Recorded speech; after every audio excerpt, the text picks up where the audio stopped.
Students, we are learning here how to find out the solution of a quadratic equation by factorization method.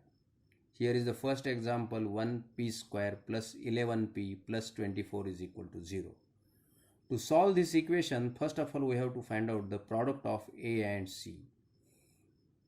The coefficient of p square means a means that is 1 and the constant term c means it is plus 24 and the product of these two is plus 24. 1 into 24 means plus 24. Now we have to factorize this product and we have to find out the pair of factors by addition of which we get the coefficient of middle term.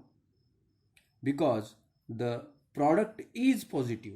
Today we are learning here the example in which the product of A and C is positive. The product of A and C is positive here. And the factors are plus 8 and plus 3. P square plus 8p plus 3p plus 24 is equal to 0. Now take the common from the first two and the last two. In first two terms, p is as the common and uncommon things I have written in the bracket. Plus 3, we get 3 as the common and uncommon things I have written in the bracket and it is equal to 0. In between these two, p plus 8 is common. That's why I take p plus 8 as the common and uncommon things I am writing in the another bracket. P plus 3 is equal to 0. Here is the multiplication. Now p plus 8 is equal to 0 or p plus 3 is equal to 0. Now transpose this term to the right side, it becomes negative, p is equal to minus 8, or in this way transpose this term plus 3 to the right side, p is equal to minus 3. That means minus 8 and minus 3 are the roots of the given quadratic equation. Here the power of the quadratic equation, that means in this equation the power is 2, that's why it has two solutions. Students, I am repeating again. Today we are learning the example in which the product of A and C is positive. Product of A and C is positive. Here is the another example, 3m square minus 13m plus 12 is equal to 0. The coefficient of m square, that is 3 here, and plus 12. The product of these two, 3 into 12, both are positive, that's why the product is positive 36. Now factorize this positive 36 in this way to get the pair of factors. By addition of these two, we get the coefficient of middle term.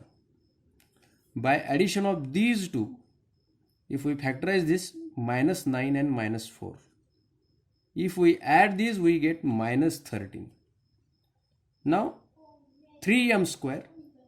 Now I am splitting this middle term into two parts, minus 9m and minus 4m. 3m square minus 9m minus 4m plus 12 is equal to 0. Now take the common from the first two and the last two. Maximum we get here 3m as the common. Uncommon things I am writing, that means m minus 3 in the bracket. Now in these two, minus, I am taking minus as the common and 4 as the common, that means minus 4 as the common, and uncommon things I am writing in the bracket, m minus 3 is equal to 0. In between these two, m minus 3 bracket is common. Now write down m minus 3. Uncommon things, that means 3m and minus 4, write down in the another bracket, is equal to 0. This bracket is equal to 0 and this bracket is equal to 0. m minus 3 is equal to 0 or 3m minus 4 is equal to 0. Transpose this, it becomes positive. That's why m is equal to 3. 3m, transpose this minus 4 to the right side. 3m is equal to 4 and m is equal to 4 upon 3. 3 and 4 upon 3 are the roots of the given quadratic equation. The power of the equation is 2, that's why it has two solutions, that means two roots, In this way, we have to factorize. Give the